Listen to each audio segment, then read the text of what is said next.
Hello বন্ধুরা, good morning. চলে এলাম আবার একটা নতুন ব্লগ নিয়ে। আশা করি আজকের ব্লগটা তোমাদের ভালো লাগবে। আর বন্ধুরা, তোমরা কেমন আছো? ভালোই আছো, আমিও ভালো আছি। আর আজকে হচ্ছে মঙ্গলবার, এখন বাজে হচ্ছে 10টা 10। তা বন্ধুরা, এখন থেকে ব্লগটা শুরু করলাম। তাহলে সকালে সমস্ত কাজটা সেরে চান পুজো সব হয়ে গেছে। আজকে একটু তাড়াতাড়ি হয়ে গেছে। আর তোমাদের দাদাভাই ডালিয়া ডিম সিদ্ধ করে দিয়েছি, খেয়ে কাজে বেরিয়ে গেছে। আর আমি এখানে চাও বানিয়ে নিয়েছি। চলো চাটা তোমাদের আগে দেখিয়ে দিই। এই দেখো, এই মুড়িটা না নরম হয়ে গেছিলো, তো তাই একটু আলু ভাজা করলাম। এই যে দিয়ে মুড়িটা একটু কড়াইতে নেড়ে নিলাম। মুড়িটা অনেক দিনের নরম হয়ে গেছে, এইবারে ভালো লাগবে। আর গোটা গোটা এই যে লঙ্কা দিয়ে দিয়েছিলাম। এই মুড়ি খাবো সকালের জলখাবারে, মুড়ি আর চা। এই হচ্ছে আজকে সকালের জলখাবার। আর আজকে হচ্ছে এই ঘরটর সব গোছানো কমপ্লিট হয়ে গেছে, সব কাজই হয়ে গেছে। আজকে রান্নাবান্না আরও ঝামেলা নেই, কালকে রান্না সবই রয়েছে, ডাল মাছ সব রয়েছে। তাহলে চলো খাওয়া দাওয়া করে নিই, পরে আসছি। এখনকার মতন টাটা, দেখতে থাকো বন্ধুরা। আজকে আমার ঘরে বেশি কাজ নেই, তো দেখো এই দিকটা অনেক জঙ্গল হয়ে গেছে। ভাবছি কিছু ডালপালা ছেটে দেবো। দেখো ফুল গাছেরও বেশি ডালপালা অনেক হয়ে গেছে, ভাবছি ছেটে দেবো। লেবু গাছটা দেখো কী অবস্থা, এখনো লেবু রয়েছে প্রচুর। এদিকে অতটা নেই, ওই দিকটা বেশি আছে ওইদিকে। চলো তোমাদের একটু দেখিয়ে দিই। এই দেখো, এই দিকটা একদম ঝোপড়া টাইপের হয়ে গেছে। এই যে বেশ কিছুটা ডালপালা কেটে দেবো। তা আমি তো এক হাতে ফোন ধরে আমি তো তোমাদের কাটাটা পরিষ্কার করাটা দেখাতে পারবো না, তাই কিছুটা পরিষ্কার করে নিই বন্ধুরা, তারপর তোমাদের দেখাবো। চলো, অনেক পরিষ্কার করে ফেলেছি। এই দেখো, সব কেটে কেটে ফেলেছি এখানটায়। এই দিকে দেখো অনেক পরিষ্কার করে ফেলেছি। এই দেখো, এই দেখো সব পরিষ্কার করে ফেলেছি। ওগুলো সব টপের গাছ সরিয়ে সরিয়ে সব করেছি। আর এই যে সজনে গাছটা হাফ কেটে দিয়েছি। কচু গাছের পাতা একটা রেখে সব কেটে দিয়েছি। দেখো এখনো বাকি আছে। এই দেখো এইদিকে এখনো বাকি আছে। টগর ফুলের গাছের অর্ধেক কেটে ফেলে দিয়েছি। আর এই গাছটার মধ্যে অনেক কড়ি রয়েছে, ওর জন্য একটু বেঁধে দিলাম।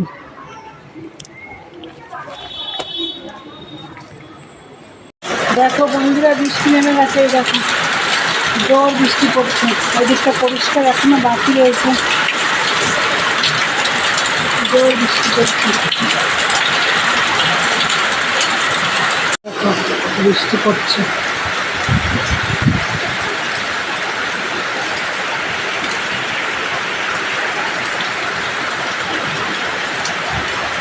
ভিজে গেছি।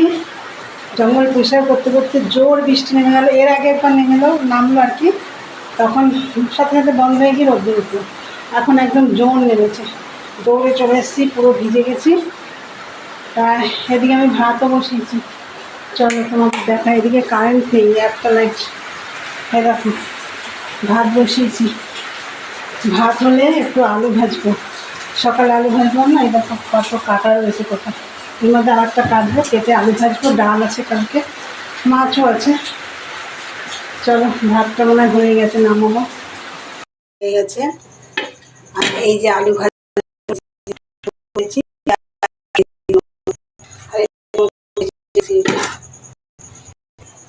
ভেজেছি ডাল। বন্ধুরা, এখন আমি কটা বাসন রয়েছে, কটা মেজে কড়াইতে আলু ভাজলাম। সকালেও আলু ভাজা দিয়ে মুড়ি খেলাম। তা যাই হোক, এখন কড়াইটা আর কটা বাসন রয়েছে মেজে চান করে। প্রচণ্ড গরম লাগছে আর পুরো ভিজে গেছি আমি। তাহলে চলো পরে আসছি, দেখতে থাকো। এই দেখো বন্ধুরা, চান করে এলাম, চান টান হয়ে গেছে। আর এই যে কালকের তরকারি সব, এই দেখো, দাঁড়াও ব্যাক ক্যামেরা করে দেখাচ্ছি। এই যে কালকের রান্না সব গরম করছি। এই যে ডাল, ইলিশ মাছ। চলো খাওয়া দাওয়া করে নিই, পরে কথা হচ্ছে। এখনকার মতন টাটা। হ্যালো বন্ধুরা, গুড ইভিনিং। এই সন্ধে টন্ধে দেওয়া হলো, আর দুপুরে তো একদম জঙ্গল পরিষ্কার করতে গিয়ে একদম ঘেমে টেমে, তোমরা তো দেখলে সেই বাসন টাসনও কিছু বেরিয়েছিল, সেগুলো মেজে একবারে চান করেছি। আর অনেক জায়গা হাতের কেটে গেছে। ওই লেবু গাছটা, একটা গন্ধরাজ লেবু গাছ আছে ওই পাশে, লেবু খুব একটা হচ্ছে না গাছটায়। তা যাই হোক, সেই গাছটা একটু ডালপালাগুলো ছেটেছি, কাটা তো অনেক জায়গা, মানে কাটা ফুটে গেছে, ব্যথাও হয়েছে। তা যাই হোক, আর প্রচণ্ড গা হাত পাও ব্যথা হয়েছে এই জঙ্গল পরিষ্কার করতে গিয়ে। তা যাই, চান টান করে এসে তো খাওয়া দাওয়া করে মার আর আমার থালা দুটো মেজেই আমি একদম শুয়ে পড়েছিলাম। তারপরে 5:30 পৌনে 6 নাগাদ উঠেছি, তোমাদের দাদাভাই এসছে 5:30টায়। ও খাওয়া দাওয়া করলো চান টান করে, তারপর ও খেয়েছে, সেই বাসনগুলো মেজে, রান্নাঘর তো আজকে রান্নাবান্না করিনি, রান্নাঘরটা একটুখানি মুছে পরিষ্কার টরিষ্কার করে খরচার দিয়ে আবার নিজে ফ্রেশ হলাম, আবার চান করলাম, করে তারপর সন্ধ্যা টন্ধে দিয়ে এগিয়ে নিয়ে আসলাম নিচে। তাই চলো, তোমাদের দাদাভাইকে এখন একটু চা করে দেবো। চলো চাটা করে দিই ওকে। এই দেখো বন্ধুরা, চা করিনি, তোমাদের দাদাভাই বললো চা করো না, একটু কফি করে দাও, তাই ব্ল্যাক কফি করে দিলাম, আর সাথে 2টো ক্রিম কেকার বিস্কুট। তাহলে তোমাদের দাদাভাই কফি হয়ে গেছে, এবার দিয়ে দেবো। চলো, তার আগে আমি আজকে ভিডিওটা এখানেই শেষ করব। তা আমার ভিডিওটা যদি ভালো লাগে বন্ধুরা, অবশ্যই লাইক কমেন্ট শেয়ার করো, আর চ্যানেলটি সাবস্ক্রাইব করে দিই, বেল আইকনটি অন করে দিও। আমার নতুন নতুন ভিডিও পৌঁছে যাবে তোমাদের কাছে। তাহলে চলো, দেখা হবে নেক্সট ব্লগে। আজকের মতন টাটা, গুড নাইট, সবাই ভালো থেকো, সুস্থ থেকো।